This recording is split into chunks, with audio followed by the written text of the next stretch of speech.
Few presidents in history have amassed such controversy and admiration as Andrew Jackson. While some view him as a war hero, noble frontier hero, champion of democracy, and voice of the common man, others view Jackson as a tyrant and murderer. In this video I attempt to tell the full story of the 7th President of the United States. Andrew Jackson was born to Andrew and Elizabeth in a backwoods settlement in Wichita region of the Carolinas in 1747. Jackson's family and much of the region in general were Scotch-Irish, an ethnic group which unsurprisingly originated in Scotland and Ireland. Most Scotch-Irish were poor, with many of them moving to America because of heightened rent. The Scotch-Irish would often settle backwoods areas such as Wichita, often leading to brutal conflict with the Indians. These conflicts, combined with their Scottish roots, would lead them to be viewed as warriors and frontiersmen, terms often used to describe Andrew Jackson. The Wichita region was invaded by Britain in 1780 during the Revolutionary War. Andrew and his brothers Hugh and Robert joined the revolutionary cause. Andrew Jackson was captured by the British in 1781 and forced to shine the boots of a British officer. When the young Jackson refused, the officer struck him with his saber. By war's end, Jackson was free but had lost his mother and brothers, Hugh and Robert, to the conflict. This experience shaped Jackson into the man he became. Prideful, fearless, and hot-headed. After the war, Jackson had a brief stint living with his mother's family. Jackson moved to Charleston, receiving a modest inheritance, and pursued an education. Despite his distaste for studying, Jackson would move to Salisbury, North Carolina, to pursue law. He apprenticed under prominent lawyers. After 3 years, Jackson got a license to practice law in several counties. Jackson quickly became known for his charisma, wild nature, and ambition. In 1778, Jackson would move to the small settlement of Nashville, Tennessee. Continuing to practice law, Jackson would handle many suits over debt collection, building up a successful practice. Jackson's legal career and charisma caused him to make many friends in high places, who would aid him in his rise through politics years later. Jackson would meet his future wife, Rachel Dawson, while boarding at her mother's house. Rachel was desperately seeking a divorce from her abusive husband, Lewis Roberts. Jackson would aid Rachel in escaping Lewis and moving to Tennessee. Jackson and Rachel would get married for their first time in 1791. Yes, you did hear that correctly, the first time, as Rachel was mistaken into believing Lewis had divorced her. When Lewis did actually divorce Rachel, her and Jackson remarried in January 1794. Jackson would be very protective of his wife, challenging anyone who slandered her to a duel. Dueling would become one of the many things Jackson was remembered for, up there with his military career and presidency. Jackson is said to have participated in over 100 duels during his life. But despite what one might assume from the portrayal of dueling in cinema, dueling in the 1700s and early 1800s was often non-fatal, owing to the rules of dueling and the inaccuracy of 1700s flintlock technology. Dueling was seen as a way of restoring one's honor, and had rules given to it to ensure it was an honorable engagement. Jackson, however, infamously broke these rules in a duel with the then legendary duelist Charles Dickinson. Great name, by the way. Jackson and Dickinson got into a dispute over horse races, resulting in Dickinson insulting Rachel, infuriating Jackson. The two dueled in Kentucky, with Dickinson shooting Jackson in the chest, narrowly avoiding Jackson's heart. Jackson's pistol had misfired. Normally, one was expected to leave it there, but Jackson recocked his pistol, showing no sign of pain or injury, and shot Dickinson, mortally wounding him. Jackson, however, would still take time to recover from his injuries and loss of reputation. Jackson would continue to be a prominent voice in Kentucky politics. In 1796, Jackson joined a convention on drafting the Constitution for the new state of Tennessee. Jackson would go on to be the first ever representative of Tennessee in the House of Representatives. After that, Jackson would vow to never enter public life again, only to be voted in as senator for Tennessee that same year. Like his time as representative, his time as senator would be uneventful. Jackson resigned as senator in 1798 and went on to the Superior Court of Tennessee. Jackson was an eager proponent of military action, seeing threats in Indian tribes in and around Tennessee, the Spanish in Mexico and Florida, and his old enemies the British. Jackson was elected Major General of the Tennessee Militia. In 1812, after countless provocations from Britain harassing American merchants, the U.S. declared war on Britain. Despite the U.S. being wholly unprepared for war, Jackson had foreseen the conflict and mobilized a large force. Despite initial hesitancy to utilize Jackson, the U.S. sent Jackson's army to engage the Creek Indians, who had allied themselves with the British. Jackson would reinforce U.S. forces who were struggling with only meager results for their actions. Jackson's forces, with the help of 600 allied Cherokee warriors, would surround the Creek Indians in Tomopeka. After the Creek Indians refused Jackson's offer to evacuate their women and children, Jackson began bombarding the village with his 2 small field guns. The barrage was effective at drawing the Creek Indians' attention away from the rear, where a contingent of Jackson's men would launch a surprise attack, preluding to a general charge resulting in 5 hours of hand-to-hand combat in the burning village. The Creek Indians made a valiant stand, but were eventually crushed so decisively they were never a menace to the frontier again. This made Jackson famous as a hero of the West. After the battle, Jackson's forces moved to Mobile, Alabama, in preparation for a U.S. invasion of Florida, which was controlled by Britain's ally Spain. The British gave Jackson the justification he needed to invade when the redcoats landed on Pensacola. The British evacuated Pensacola just as Jackson's men arrived. Jackson would then march west towards British forces in Louisiana, meeting the British army at the Battle of New Orleans. This battle would be Jackson's most famous military exploit. The British intended to take the strategically vital city of New Orleans, which sat on the mouth of the Mississippi River. In response, Jackson declared martial law and conscripted every able-bodied man to its defense, assembling a ragtag force of Chickasaw Indians, frontiersmen, aristocrats, freed slaves, and even a pirate by the name of John Lafayette. Jackson also mobilized the city to build a series of bulwarks comprised of logs, earth, and large cotton bales coated in mud. Known as Line Jackson, these defenses were split up into banks, one comprised of 4,000 men, 8 batteries commanded by Jackson himself, and the other comprised of 1,000 men, 16 cannons commanded by General David Morgan. The British had an intimidating force of 8,000 British redcoats, seasoned veterans of the Napoleonic War, led by General Sir Edward Pakenham, a skilled leader having been knighted for his usual ardor and exemplary courage. The British attack came on January 8th and was quickly met with disaster, as Pakenham's forces on the left flank were completely halted by the New Orleans Rifles and the 7th U.S. Infantry. Things in the center were going even worse for the British, as they were being decimated by the Tennessee and Kentucky militia. Edward Pakenham attempted to rally his battered force, only to be mortally wounded by American volley. One American soldier wrote, "It looked at first glance like a sea of blood, but it was not blood itself, but the red coats in which the British soldiers were dressed." Despite the many advantages held by British forces, the battle was incredibly one-sided, with the British having suffered 2,000 casualties, including 285 killed, to only around 70 American casualties. Of that, 13 were killed. Having inflicted around 30 times their losses and successfully defended the city, Jackson became a national hero. After the close of the war, Jackson briefly retired, only to be called back when the situation on the border with Spanish Florida had become critical. After taking command, Jackson immediately started an international incident when he ordered his men into Florida. Jackson effected the lightning conquest of Florida itself. He captured bastions at St. Mark's and Pensacola. He arrested, tried, and executed two British nationals who he charged with abetting Indians, and appointed one of his subordinates to military governor of Florida. The Spanish sharply protested this action, causing crisis in Washington. This put Jackson in hot water. Luckily, then Secretary of State John Quincy Adams came to Jackson's defense, saving him from any reprimand or punishment. Ironically, however, Andrew Jackson would become John Quincy Adams' biggest political rival when they both ran for president. Jackson's powerful and politically savvy friends used Jackson's status to propel him into presidential candidate for the Democratic Party for the 1828 election. The political scene in the United States in 1824 was a mess, with the four major parties all being in a jumbled state.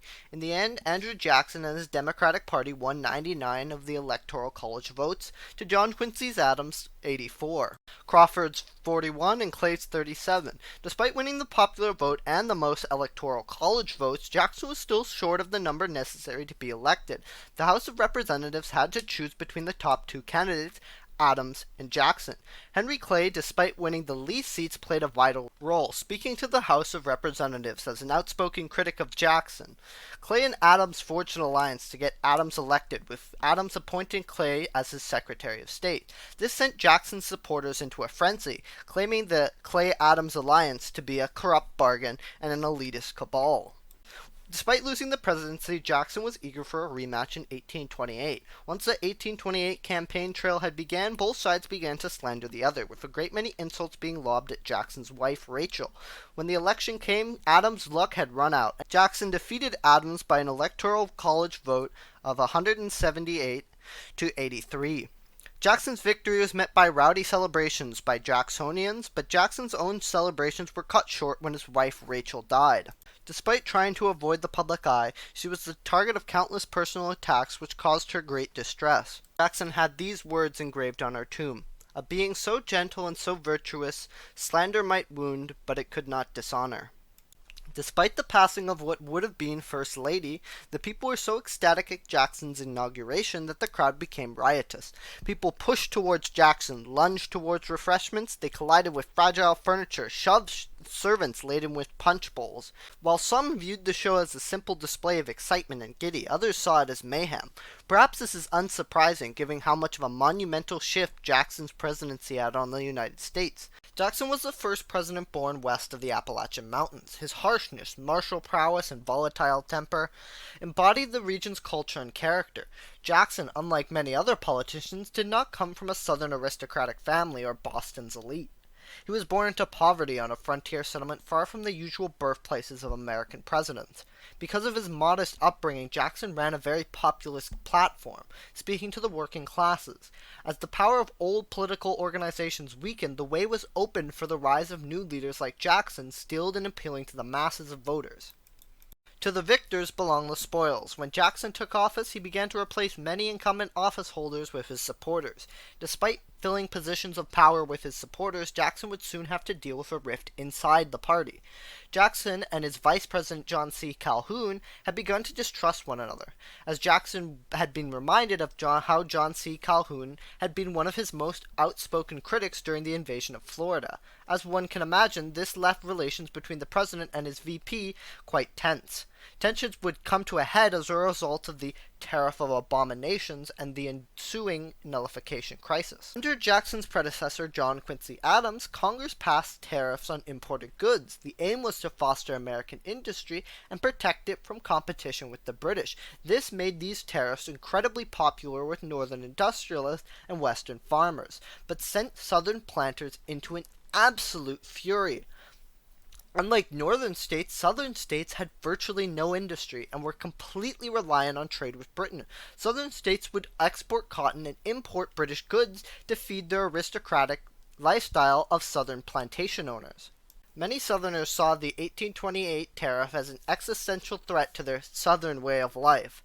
So when Jackson, a Carolinian slaveholder himself, was elected, many hoped he would axe the tariff. Jackson, however, saw its usefulness to balance the budget. Calhoun secretly drafted South Carolina Exposition and Protest, an outline of South Carolina's grievances with the tariff.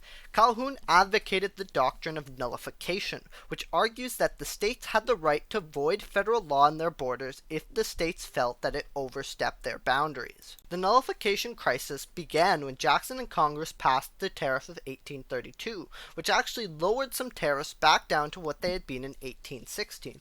One might believe that this compromise would satisfy South Carolinians, but this could not be further from the truth, as the new radical nullification party had won in South Carolina's 1832 election, and John C. Calhoun had begun to openly champion nullification, resigning as vice president to do so. For John C. Calhoun and many Southerners, nullification was not just about blocking the tariffs. It was a way to forever ensure slavery and the Southern way of life be protected from any attempt by Northern states to stop the practice. To this end, the South Carolina State Convention adopted the Ordinance of Nullification, which declared the tariffs of 1828 and 1832 null and void. The ordinance also stated that any attempt by the federal government to use force against South Carolina would be grounds for secession, and required many state employees to swear an oath of loyalty to South Carolina. It was clear that South Carolina was on the brink of seceding from the Union. To his credit, Andrew Jackson attempted to de-escalate the situation. I can't say that with a straight face. This is Andrew Jackson we're talking about. This guy has a fiery temper and is not about to let anything like that slide. Jackson ordered federal forts in Charleston Harbor on high alert and placed Winfield Scott in command of all federal forces in South Carolina. He also began gathering forces in neighboring states to reinforce federal troops in South Carolina if needed. Jackson told one congressman, "If but one drop of blood be shed there, in defiance of the laws of the United States, I will hang the first of them I can get my hands on the first tree I can find." Again, as I said, not about to let this slide. I have also heard Jackson quoted as saying, "If you secede from my nation, I will secede your head from the rest of your body." Despite Jackson's distinctive violent temper, he did recommend Congress further reduce tariffs, but don't mistake this as Jackson backpedaling, as he continued to denounce nullification as a, quote, practical absurdity, and assert that disunion by use of armed forces is treason. Just 2 days before Jackson was inaugurated for his second term after winning the 1832 election, March 2nd, 1833, the crisis ended, with Congress passing both the Force Bill and Henry Clay's new tariff bill. The Force Bill allowed the U.S. Army to collect taxes in South Carolina, and Clay's new tariff relaxed tariffs on many goods key to South Carolina's economy. South Carolina had already suspended the nullification ordinance in response to Jackson's threats and Clay's compromise. With both the new tariff and the Force Bill passed, South Carolina officially rescinded the nullification ordinance. Jackson's show of force during the nullification crisis was so great that it quashed the issue of secession for decades. With the election of 1832 won, with Jackson winning 219 seats, to his next biggest opponent, Henry Clay's 59. With the nullification issue over, Jackson was free to focus his second term elsewhere. Jackson's presidency had become characterized by Jackson's determination to address challenges as they arose. Despite this, the greatest stain on his administration was the result of his complacency towards Georgia's defiance of the Supreme Court. In 1829, Georgia extended its jurisdiction to about 9 million acres of land that lay within its boundaries but were still occupied by the Cherokee Indians. When the Cherokee challenged this, the Supreme Court responded by ruling that Georgia's actions were in violation of treaties made by the U.S. government. Despite this, Georgia continued regardless, and Jackson sympathized with the Georgians, refusing to intervene. Jackson went as far as to say John Marshall had made his decision, now let him enforce it. Jackson's inaction would allow the Cherokees to be forced off their land and forcefully march west to Indian Territory, what is now Oklahoma, resulting in about a quarter of the 15,000 Cherokees dying of starvation, illness, and exposure. Another failing of Jackson's administration was its financial policy, which was often based more on stoking populist sentiment than sensible financial policy. One such example would be Jackson's veto of the bill to renew the charter of the Bank of the United States. The Bank of the United States had been viewed by many in the South and West of the United States as a corrupt, elitist institution. The bank's charter was not up for another 4 years, but Henry Clay had hoped by forcing a vote on it now, it would give Jackson a dilemma. Either 1, renew the charter and alienate his populist base, or 2, veto the charter and be viewed as the enemy of responsible financial policy. Jackson picked the latter, and despite it creating a massive controversy, it did manage to enhance his image as a champion of the little man. Jackson's next plan was to issue an executive order in July of 1836 requiring payment in gold or silver for all public lands. This policy was an absolute disaster, as banks could not meet this demand, causing them to fail, causing other banks to fail until the whole nation was gripped by financial turmoil. But by then, Jackson had already left office. But before leaving office, Jackson was almost killed by an assassin. While leaving a funeral, Jackson was jumped by Richard Lawrence, a mentally deranged assassin who believed, among other things, that he was King Richard III, and that Jackson was preventing him from reclaiming his place on the British throne. Luckily, Lawrence's pistol misfired, allowing the elderly president to attack his would-be assassin with his hickory cane.